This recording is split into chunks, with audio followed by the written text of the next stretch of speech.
Hello, everybody. It's Draven.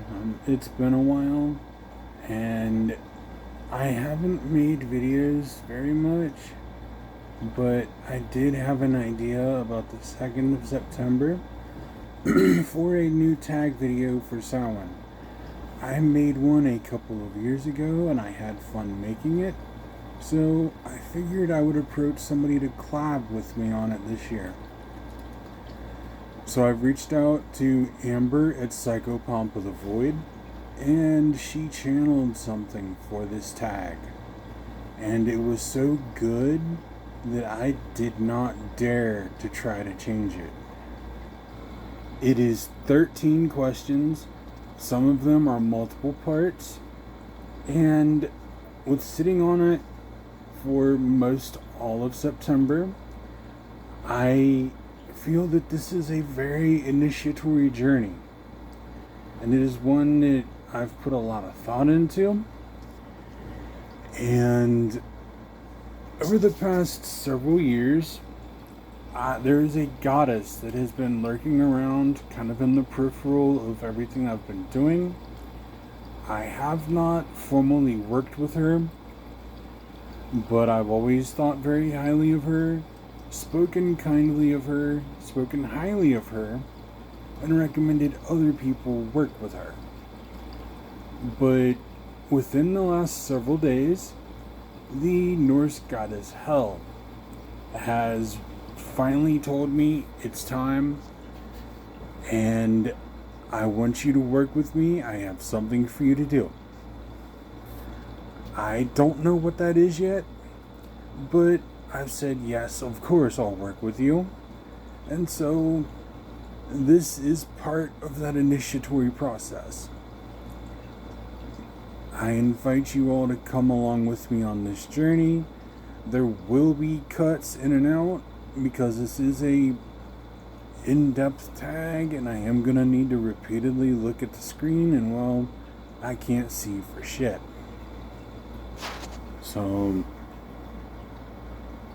to witness me going through this tag and starting this initiatory process, I invite Odin to attend and bear witness. I invite the Morrigan, Raven Queen, longtime many lives friend, to bear witness. I call on the Norse thunder god Thor, protector, valiant defender, enforcer of justice. I call on Thor to bear witness. And I invite Hel to watch and to begin the initiatory process and to help lay the groundwork for the journey we're about to go on. I invite my ancestors to bear witness and to hold space for this journey I'm about to begin. And I invite you to come with me as we journey into the void, look within, and then make the journey back out. The first question is tagged Autumn Breeze. What essence does Samhain have for you? What is a sign that you notice the veil is starting to thin? Samhain is a time of reflection. It is a time where I think of those that have passed, those that I've loved and have made their final journey from the body I knew them in into whatever's next for them. The veil for me, since I had my near-death experience, hasn't really been there, but I start hearing things more. I start feeling more presence when the seasons are shifting. Samhain, Beltane, spring equinox, winter solstice. It all shifts and you feel it. that sixth sense, that tingle, it's there. The second question, the cloak. How do you protect yourself during Samhain? To protect myself, I create an energy bubble around me. I visualize it with the four elements, and it's just swirling around me at all times. Sometimes that bubble's bigger, sometimes it's not. And I have guides and I have protective spirits around me. So I always feel like I'm safe. The harvest. What is something that you've been cultivating all year that it is time to harvest? What have you been sowing that is now ripe for reaping?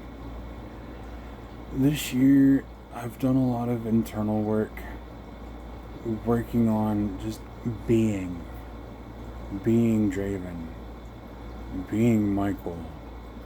I'm trying to figure out where Draven and Michael exist between the two, because my magical persona and my YouTube persona is a combination of the two things I have as an ideal in my mind. And it is time to go from being to doing.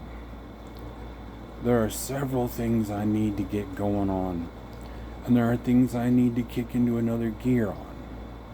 I've been working on a story project, and I am at about 50,000 words, and I need to devote some more time to that after taking a little bit of time off.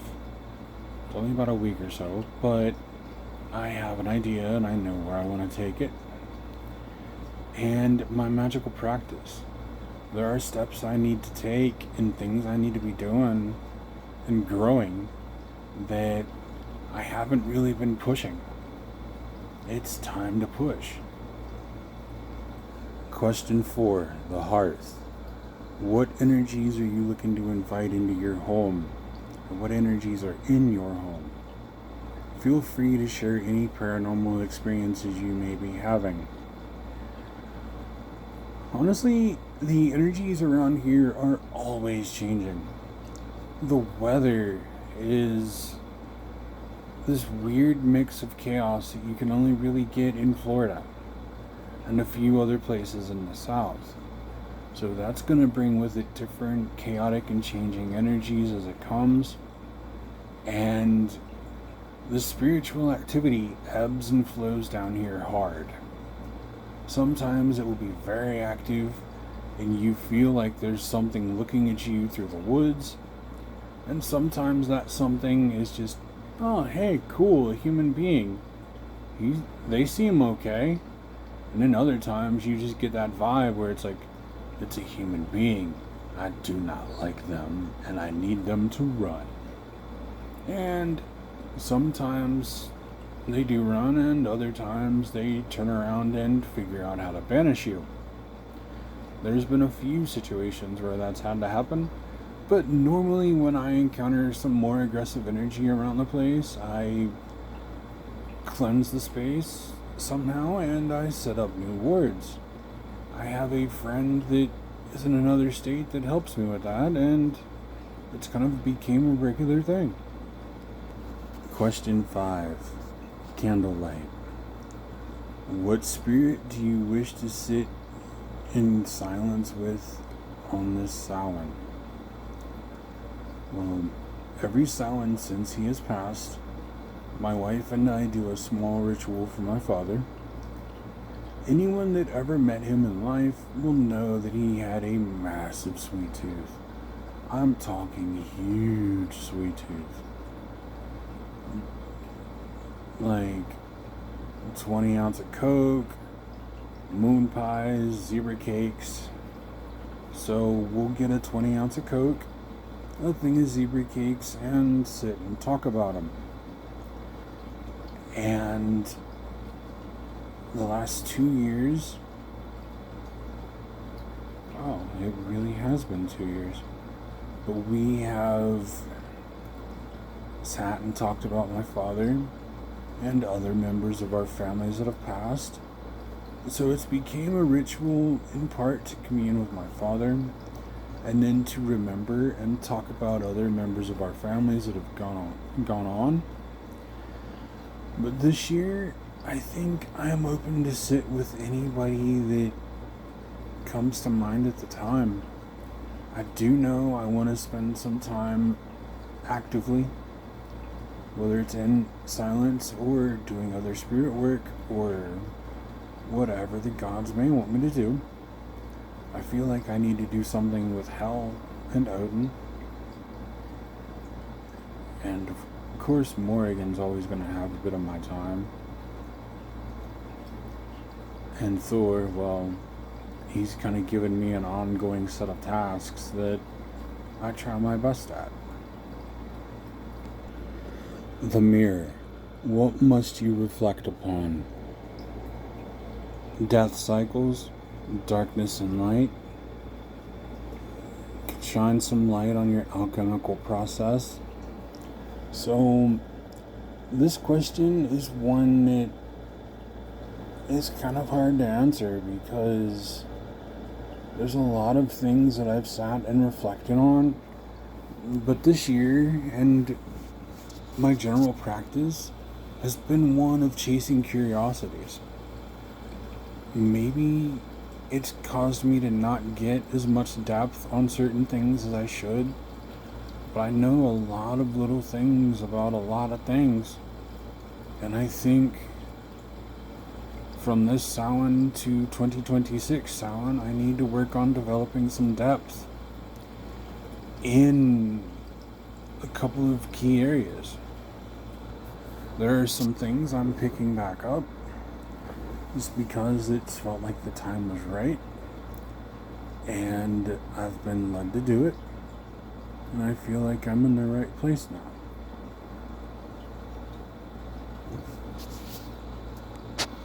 The death. Name something you need to let go of this Samhain.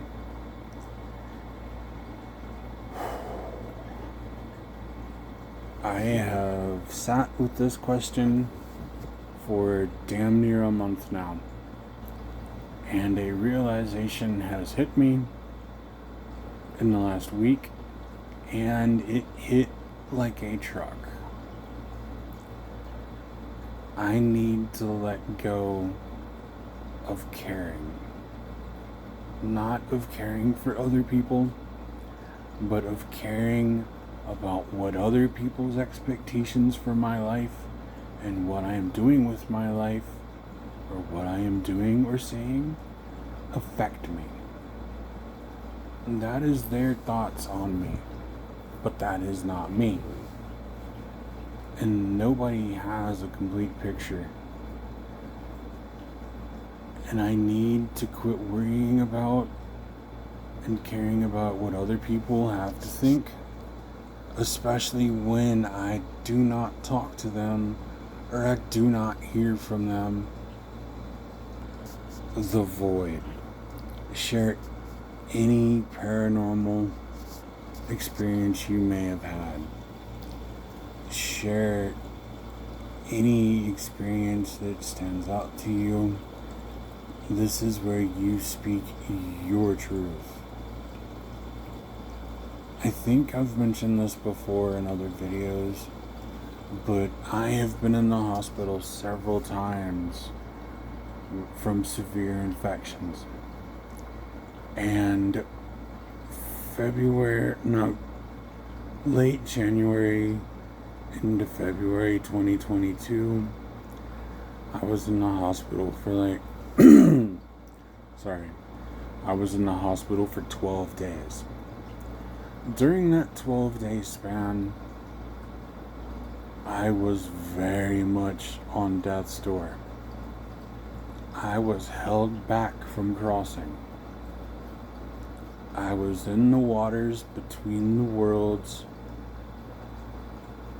It was the perfect temperature water. But Morrigan, Odin, Thor, others, my ancestors, held me back and said, no, it is not your time. you have things you need to be doing. And so I eventually got stronger with the help of the doctors and nurses at the hospital, with the love and care from my family and friends. And I'm still here now. But that is an experience that is initiatory in its own right. Because I have been in that void. Literally that void where things become nothing. Things transmute and move from one state to another. And it changes you. It gives you perspective. Because I can see into death, and it was not foggy. And it was not scary. It just was. And I could look back into life, and it was not foggy. And it was what it was. And there I was in between. I was in both places, or in between both places at once. And that's quite an experience. And to be sent back and told, nah, you've got things to do, well, it makes you think. The ascent. Remember you are alive. What are some things that you do in the darker months to keep light and life in your practice? Well, where I am living makes it a lot easier. Because in Florida, we get maybe 2 weeks of actual winter. And where I live, we have cattle, horses, goats. If I need a little bit more life, I just go outside and I watch the goats run around like morons, like they're wont to do. Or I sit out and listen to the crows and the occasional deer bellow. That helps keep things lively, even in the darker, the sun goes down at 5 p.m., 4:30 p.m. days from December to March. The offering. What is something you like to use as an offering on Samhain? Well, I haven't really been able to go all out on a Samhain like the way I want to. And honestly, the 20 ounces of soda, we'll typically buy 3. 1 for me, 1 for my wife, 1 for my dad. And the cakes. And we'll sit there with it. And at the end, we will dispose of it. But if I had my way, it would be something much more grandiose, much different. But I don't right now, and you just kind of got to make sure you make do with what you have. And a lot of time, I will do some work for my ancestors. Maybe I will astrally travel to the family cemetery and make sure there's nothing lurking up there that my ancestors don't like. And I'll try to clear it off if I can.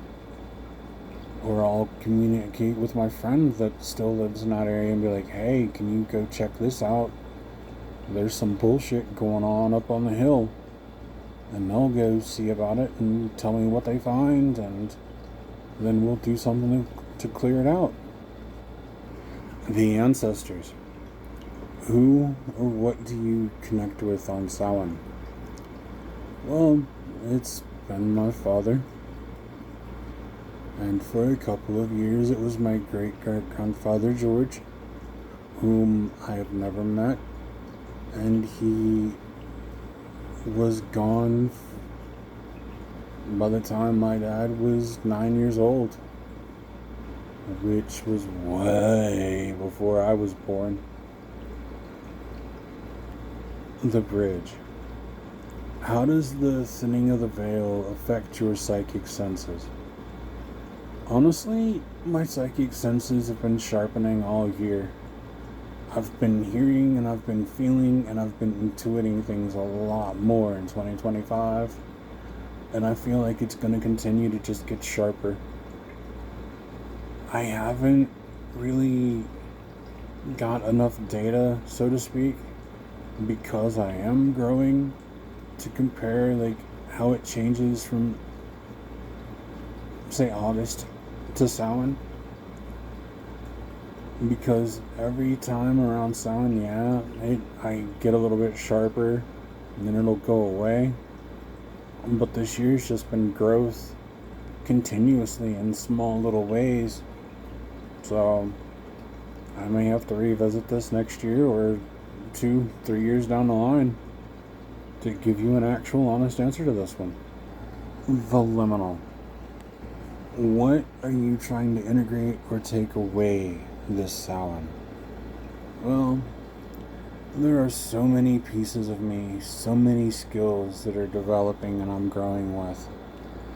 I want to work to pull them all into one thing and to integrate them into my practice. It's going to take a little bit of time. There's growth and evolution that's going to be happening. Changes are going to be happening because hell is going to be added to the roster of deities I work with. Why is it that you look forward to this time of year? And what do you seek to accomplish by working with these energies? Well, when I lived in Ohio, Samhain always meant cooler weather, bonfires, sometimes with family or sometimes with friends, or we'd be camping. And I love those bonfires. I am a pyro at heart. And I just loved the connection of sitting around a fire because our ancestors have done it from time immemorial. Sitting in a cave, my Johnson ancestors, even before the name Johnson was created, before names were created, once we discovered fire, we would light it and sit around it. Sometimes our ancestors, would light it and end up having to run from it, but they learned. Thank you so much for journeying with me into the void. Follow along with the hashtag at WitchesintotheVoid and check out other collaborators, especially Amber at Psychopomp of the Void. I hope you enjoyed it. I would like to thank Hel, Thor, Morrigan, and Odin for journeying with me, and for my ancestors to witness and hold space as I went through the tag, and for being with me throughout the rest of this initiatory process.